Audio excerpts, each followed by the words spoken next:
Hey there guys, welcome back to another video. Today I'll be showing you how to delete your Facebook device login history.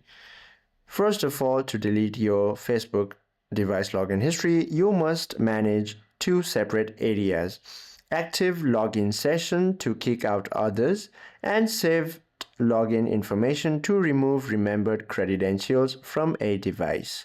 So to do so, clear an active device session. To do so, go ahead and open your app, tap on these three horizontal lines located at the top left, then scroll a little bit down and you will find this option called Setting under Setting and Privacy, and once you've tapped on it, go ahead and tap on this Account Center.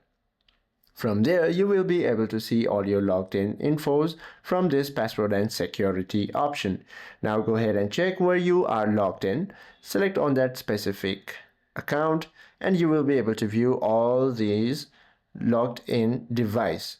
Now to log out of specific device, what you can do is go ahead and tap on this Select Devices to log out and select all option. Go ahead and tap on it, and from there tap on this logout option. Now once you've done so, your logged in history will be deleted from all this, and go ahead and check your saved login. Now go ahead and tap on this saved login option, then tap on your specific account.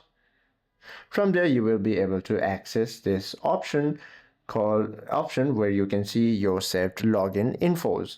Now once you've done so, go ahead and log out of this specific device that you are using and access your account through another saved login device. And that is how you delete your Facebook device login history. I hope this video helps you out a lot. If you have any questions or queries, please do comment down below.